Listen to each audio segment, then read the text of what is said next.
Hello दोस्तों, आज हम सीखने जा रहे हैं d'Alembert solution for one dimensional wave equation.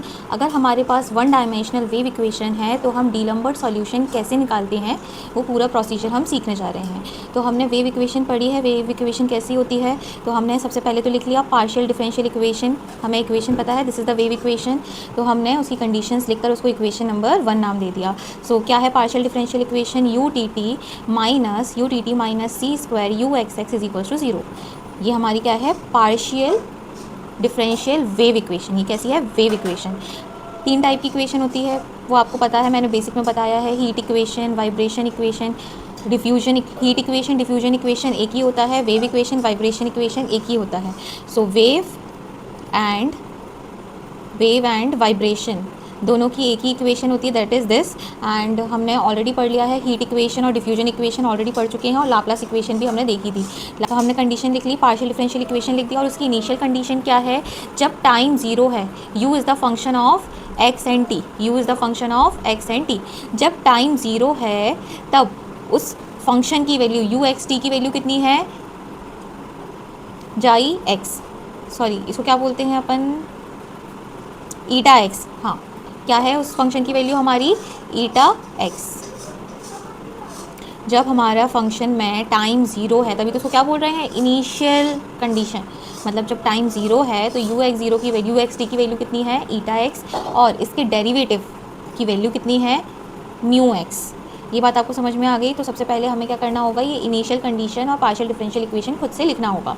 सो अब हम थोड़ा सा रीड कर लेते हैं, क्या है हमारे पास, the curve on which the initial data eta x and mu x are prescribed in the x axis। क्योंकि ये वन डायमेंशनल है तो ये जो वैल्यूज दी हैं वो कहाँ पे दी है, किस पे प्रिस्क्राइब की है, x एक्सिस पे।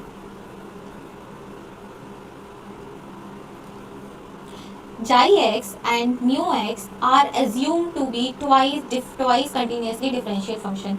इसको हमने क्या माना है, ये क्या है, twice differentiable continuously differentiable function।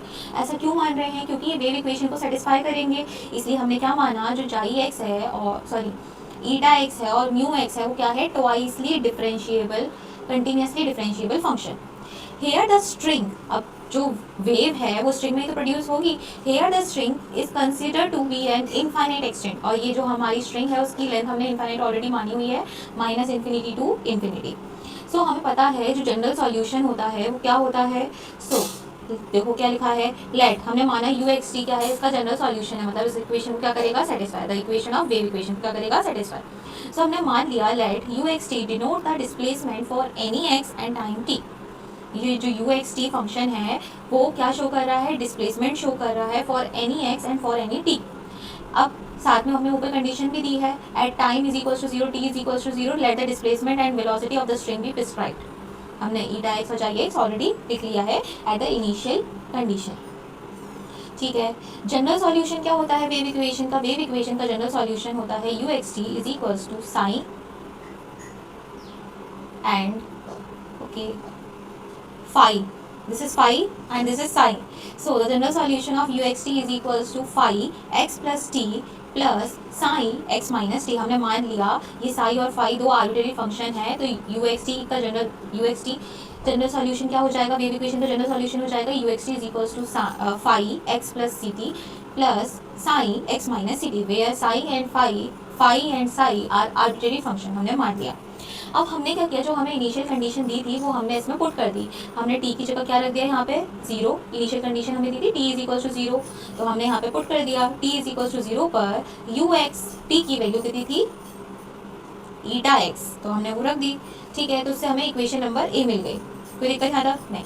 अब हमने इसका क्या किया, डिफ्रेंशिएट किया विद रिस्पेक्ट टू एक्स। जब आप इसको एक्स के रिस्पेक्ट में डिफ्रेंशिएट करोगे, किसको, इक्वेशन 3 को, हमने इक्वेशन 3 को क्या किया, एक्स के रिस्पेक्ट में डिफरेंशिएट, इक्वेशन नंबर 3 को एक्स के रिस्पेक्ट में डिफरेंशिएट करोगे, देखो सी बाहर आ जाएगा, ये क्या हो जाएगा, फाई डैश एक्स माइनस सी साइन डैश एक्स, सी कॉमन ले लिया, और ये हमें U T x common you किसके बराबर दिया था, म्यू एक्स के बराबर। सो ये हमारी इक्वेशन आ गई। अब हमें तो फाई एक्स और साई एक्स से मतलब है, उसके डेरिवेटिव से मतलब तो है ही नहीं, तो हमने क्या किया, इस इक्वेशन को इंटीग्रेट कर दिया, इस इक्वेशन को क्या कर दिया, integrate. So integrating the above equation, हमने अबव इक्वेशन को क्या किया, इंटीग्रेट, वी हैव अब सी उधर ट्रांसपोज हो गया, तो phi x minus sine x is equal to 1/c integration 0 to x sine वो mu xi d xi. This is equation number B. यहाँ तक समझ में आया? हमने पहले डिफ्रेंशिएट किया जिससे हम कंडीशन लगा पाए, इनिशियल कंडीशन, फिर हमने उसको इंटीग्रेट किया जिससे हम आगे फर्दर सॉल्व कर पाए, क्योंकि हमें फाई डैश एक्स और जाई डैश एक्स का कोई नीड नहीं था, तो हमने उसको इंटीग्रेट कर दिया तो डिफ्रेंशिएशन का साइन रिमूव हो गया। तो यहाँ से फाई एक्स माइनस जाई एक्स की वैल्यू आ गई। अब हमने क्या किया, इक्वेशन ए और इक्वेशन बी को क्या कर दिया, ऐड और सब्ट्रैक्ट कर दिया, तो हमें साइन एक्स और फाई एक्स और साइन एक्स की वैल्यू आ गई। See equation on adding equation number A and B we will get these two condition. This is the value of sin x and this is the value of phi x. Sorry, this is phi x and this is sin x. यहाँ तक clear है? अब हमने क्या किया, x को replace कर दिया किससे, x प्लस सी टी से। अब ऐसा कर क्यों रहे हैं, क्योंकि हमें x प्लस सी टी यहाँ पे दिया गया है। यू एक्स टी की वैल्यू हमने कितनी मानी है, sine x plus c t, तो हमने जो साइन की वैल्यू आई थी वहाँ पर x को सब्स्टिट्यूट कर दिया with x plus c t, तो हम यहाँ पर पहुँच गए। यहाँ तक समझ में आया? ऐसे ही हमने फाई में क्या था, x माइनस सी टी, तो x को किससे रिप्लेस कर दिया, x माइनस सी टी से हमने सब्स्टिट्यूट कर दिया। We will get these two equations. अब क्या करना है, हमें इन दोनों इक्वेशंस को किस में पुट करना है, यू एक्स टी की वैल्यू इक्वेशन नंबर 3 में। सो हमारा यू एक्स टी कितना था, हमारा यू एक्स टी था sine x plus c t plus phi x plus c t plus sine x minus c t था।